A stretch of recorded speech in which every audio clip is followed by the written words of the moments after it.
What is up everybody, Gifford here, and I've been dividend investing for 1 year now. So in this video I want to talk about how I've grown my account from $600 all the way to over $10,000. So getting straight into it, I started my dividend investing in March 2023. I also started with minus 45% as I changed from my other strategy, and in order to do that I had to sell those losing positions and then start again. So my returns were minus 846 and I invested 1,881. And don't worry, I'll show my portfolio. It's just easier for me to show you like this because I've got a screenshot of when I started, which was around about 29th of March, and then as you can see now 29th of March 2024. So as we fast forward to the present here, I'm now up 4.5%. That's the total return. So as you can see here, I've got $10,233 right now as the screenshot, and I've put in 9,135, but you see that the total return is a little bit less, and that's because it's taken into account the fees and some historic trades that I've done. But that is the pure return that you get, and this is just the way Sharesies shows it. So what we'll do now is we'll go into the Sharesies app and have a look at the returns and also the breakdown that they show. So looking into the app, here's my portfolio. I've got a total portfolio of 68,736, but that also includes my KiwiSaver and a little bit of the savings account, which I've labeled DIP. But if we go into my investments, which is currently at $10,226, so if we click that right now, you can see my previous trading, and then that started my dividend investing. So if we click the simple return of 4.41% as this time here, you can see the total return divided by the largest amount you've had invested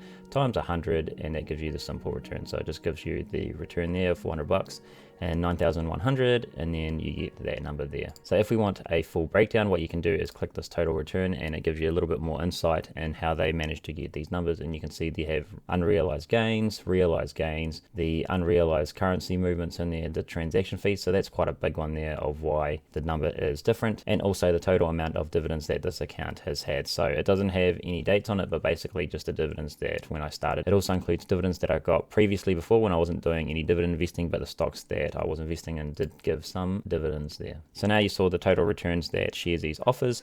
Before going into what I'm invested in here in this slide, another important topic that needs to be discussed is keeping track of your progress for a dividend portfolio. This is to make sure that you track your progress and adjust accordingly and work towards a goal. So here I use an Excel spreadsheet along with Google Sheets. Now spreadsheet you do have to pay Microsoft for, but there's also a free alternative with Google Sheets, which is good. I use both of these apps because I can access these through the mobile app, which is really handy. So as you can see from the graph, the yellow line is me tracking along, and the red bars is just sort of my goals or the projection that I want to hit, and at the end of that timeline is April 2026. So in the bottom there's an Excel sheet tracker of my dividends and the companies that I hold.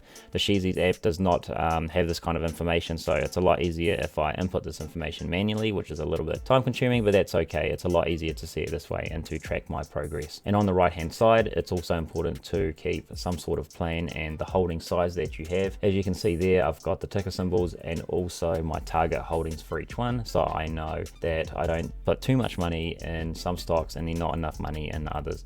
Now as you can see, I've got the invested amount in there because stocks do go up and down in price, and some gains are more than others, but I want to keep the allocation kind of with a target, and as you can see there, a lot of them is actually towards ETFs versus individual equities. So here is the dividend tracker I made. It is fairly simple. The left hand side is just the ticker symbols, so VYM, that's the Vanguard Dividend Fund. SCHD is also just another ETF that has a lot of good dividend companies in it that pay dividends quite frequently. So you can see here the 1st of January 2023, and in February I wasn't really doing any dividends at all, and then the account was only about $600, and that was giving me for January only dividends of 77 cents USD, and then even less in February. But you can see that I started to put some money into some accounts and also started buying some dividend stocks there that I've recorded. And then moving across the months, we've had some $4.69, then $1 here, then $7.18, and this bottom part here is the amount of money I have invested, and this is it's a little bit confusing because the dividends are in USD, but the invested amount is New Zealand dollars because I'm investing from New Zealand using the Sharesies app. And to round it off at the end, we can see here that I've just got a total of the amount of dividends I got paid, so it's $53.50 for the whole lot, and we can see the breakdown of how much of each of these dividends have given us. And my highest dividends that I've gotten is actually from Visa, I think it looks here, which is $9. It looks pretty high. I think there was a special dividend here in July, but the other more consistent ones is sort of, what is this one here? GP, which is a dividend income one, and some more conservative ones, which is the Vanguard dividend, SCHD, and also Devo. So this slide here is just showing you my dividend investing when I started and the dividend investing now in 2024. And we can see at the bottom here, it was $600 in 2023, and in January I've got,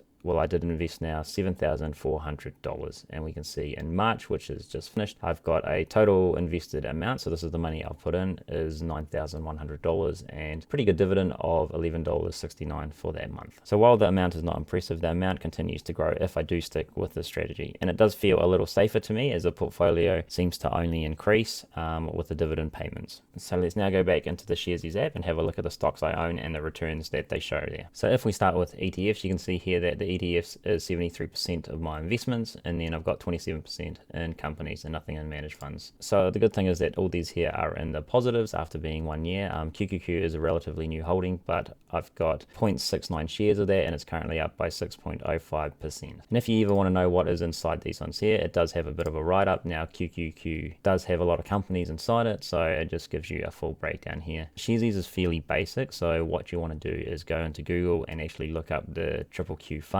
and that will list the whole fund in there and give you a lot more detail. But this is a pretty good start for the basics of understanding what's going on. So the next one is GP, which is a equity premium income ETF, and I've got 9.9 shares in there, and it's currently up by 7.2%. So if we go into GP, we can see under my investments, you can see here me buying it over the whole year. Just try not to time the dips, although I have got some dips there, but just buying consistently across there. But the good thing about Sharesies app is if you go to your investments, you can go down here and click dividends, and it has all the dividend payments that you got. So this is why I have a tracker. It's a lot easier to view it on my Excel sheet as opposed to going into here individually. But as you can see here, when I started, it just slowly goes up, which is what I'm trying to achieve. So the next stock is Devo. I've got 14.5 shares, and it's currently up by 9.13%. Again, another diversified fund. The next one is SCHD, which is a very popular fund. I've got 6.9 shares in that, and it's currently up by 9.86%. The next one is DGRO. So this is a smaller holding, although it is doing pretty well.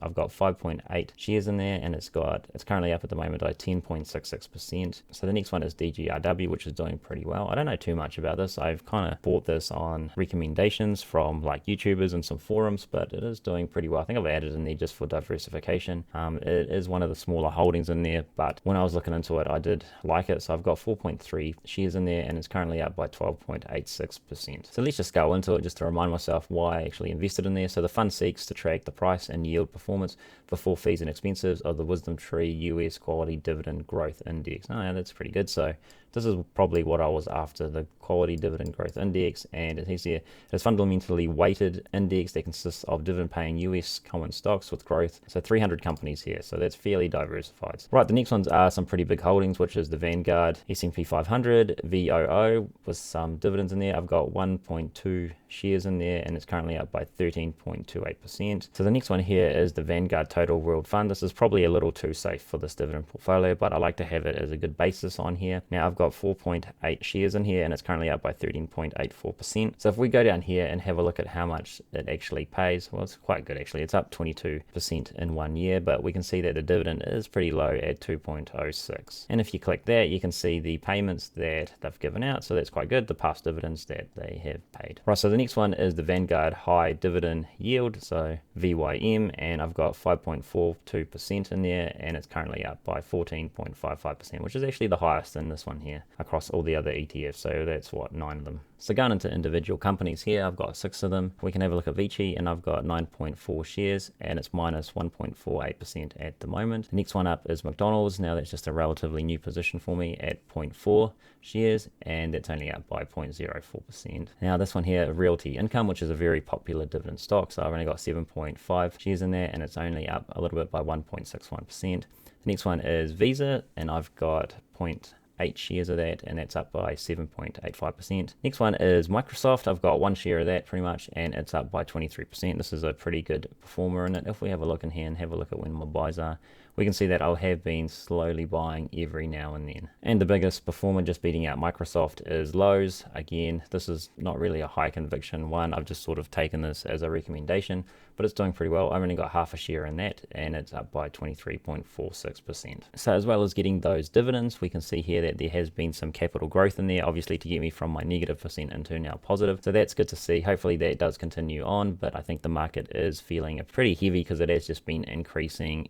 every month. So yeah, there might be troubling times ahead, but I will continue to invest. But it's good to see that a lot of these are positive now. So just talking about the Sharesies dividend portfolio and the current totals, I was at -45%. I'm now up 4.5% here with $53.50 annual dividend income, which to me is pretty good. And it's good to see that I have grown my dividends from 77 cents all the way back in January 2023 to have total dividend amount of $53.50 USD. And the good thing about dividends is I have a $3 monthly plan with Sharesies, so basically it's paying for my investing fees, which feels like it's free investing. So I'll continue to buy the same ETFs, and it's also very diversified, so I feel very safe in these choices. And the amount of money I'm investing a week is at least $150. I will also put a little bit more money in if some of the companies or ETFs does go down for a little bit of dip buying. I can only usually get that money if I work my extra job, which I'm not really doing that much these days, but when I do feel motivated, I will go on there and do some hours, and then hopefully they can give me some more investing money for the future. So just a summary here, I will keep investing into my dividend portfolio. I think it's been quite good. It's actually good to see the negative number go to a positive number, and the dividends is starting to mount up. But in saying that, I have now, the account is at $10,000, and I will continue to put more money in. My total investing portfolio, including my KiwiSaver, is now over $100,000, so that's pretty good.